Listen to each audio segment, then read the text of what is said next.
Logika bola, everything about football. Let's go.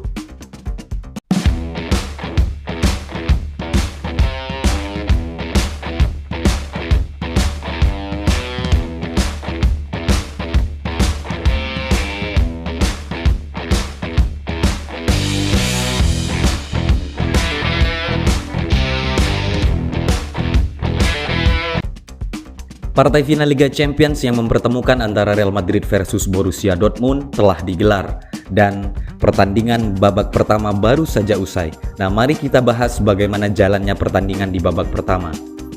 Antara Real Madrid versus Dortmund ketika bertanding dan pasca babak pertama, ternyata apa yang kita lihat ibaratnya Real Madrid bisa dibilang tidak sesuai dengan harapan dan Dortmund juga tidak bisa memanfaatkan peluang. Kedua pelatih sepertinya sama-sama bermain dengan cukup disiplin. Real Madrid juga tidak terlalu ngotot atau bernafsu untuk menyerang, sementara Dortmund memanfaatkan kesalahan dan celah dari pemain Real Madrid. Artinya ada sesuatu yang terbalik di mana Borussia Dortmund dengan Real Madrid secara visi permainan kedua pelatih memang sama-sama memiliki sebuah senjata andalan, yaitu strategi yang adaptif di mana dia menyesuaikan dengan skema lawan. Kemudian Borussia Dortmund di babak pertama tadi kita lihat bahwa Borussia Dortmund memanfaatkan celah di mana mereka menggunakan strategi counter attack yang biasa digunakan oleh Real Madrid. Sementara Real Madrid memang terlihat sedikit keluar atau sedikit agak menyerang, walaupun ada beberapa pemain yang ternyata juga masih bisa dibilang underperform. Entah mereka memang sesuai dengan instruksi dari Carlo Ancelotti di mana memang bermain aman di babak pertama, atau memang mereka justru masih demam panggung karena partai final. Di kubu Real Madrid sendiri ada beberapa pemain yang sepertinya cukup bekerja keras di babak pertama. Salah satu contoh di lini tengah kita lihat bahwa ada Federico Valverde yang betul-betul ngotot bermain. Kemudian ada juga Jude Bellingham dan Camavinga di sana. Jadi 3 orang pemain tersebut yang berjibaku, bertahan, kemudian menyerang dan sering kali turun ke bawah atau ke belakang untuk membantu pertahanan Real Madrid. Sementara ketika mereka menyerang, bisa dibilang bahwa Vinicius Junior di pertandingan kali ini di babak pertama memang dia terlihat sering kali berrotasi dengan Rodrigo. Vinicius Junior ya tidak terlalu perform di mana dia sering kehilangan bola ketika berhadapan 1 lawan 1 dengan Mats Hummels. Sesekali dia berotasi ke posisi kanan menggantikan posisi Rodrigo. Kemudian juga Carvajal, salah satu bek senior Real Madrid, ternyata serangan daripada Real Madrid masih bertumpu ke sisi kanan. Carvajal, kemudian ada juga Fede Valverde. Dari sisi kiri justru sebaliknya. Yang rentan dieksploitasi di sisi kiri adalah lini pertahanan Madrid atau posisinya Ferland Mendy. Untung saja memang Toni Kroos cenderung sedikit lebih baik dalam hal bertahan, di mana dia tidak terlalu memainkan bola-bola panjang atau long pass, dia lebih membantu bertahan sehingga Madrid masih aman dari kebobolan.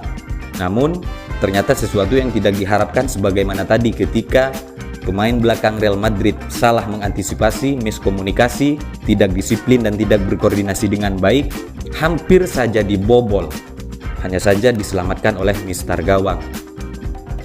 Borussia Dortmund sendiri walaupun dia bermain sedikit menahan atau sebagaimana Real Madrid, di mana Borussia Dortmund cenderung meladeni dan membaca bagaimana kira-kira permainan di Real Madrid, dia hampir bisa memanfaatkan celah dari kesalahan Real Madrid. Jadi kuncinya Real Madrid jika ingin memenangkan pertandingan kali ini, pertama Real Madrid tentu harus disiplin. Kemudian Real Madrid juga harus betul-betul bisa berkomunikasi dengan baik, dan juga Real Madrid harus berkoordinasi dengan baik sesama pemain dan antar lini. Kemudian yang ketiga, Real Madrid harus bersabar untuk membongkar pertahanan daripada Borussia Dortmund. Dan di babak kedua nanti sebagaimana ala Carlo Ancelotti atau sebagaimana mestinya, bahwa Real Madrid biasanya nanti akan menarik Toni Kroos kemudian menggantikannya dengan Luka Modric. Nah, disitulah ketika Luka Modric masuk, biasanya skema permainan dari Real Madrid cenderung tampil menyerang. Biasanya Toni Kroos diganti oleh Luka Modric, kemudian kadang juga Rodrigo diganti entah oleh Joselu atau Brahim Diaz. Tetapi besar kemungkinan di babak kedua yang akan diganti nanti pasti Toni Kroos diganti oleh Luka Modric.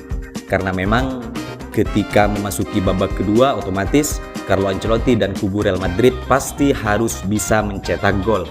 Dan Luka Modric satu-satunya gelandang kreatif yang bisa membongkar lini pertahanan lawan dengan kejeniusan, dengan umpan-umpannya yang sangat cerdik, dan juga dengan jam terbang yang sudah dimiliki oleh Luka Modric itu sendiri. Itulah mengapa Luka Modric masih bertahan sampai hari ini. Ya, sebagaimana biasa skema di Real Madrid, memang Luka Modric masuk setidaknya di menit 60, 65 atau bahkan menit 70.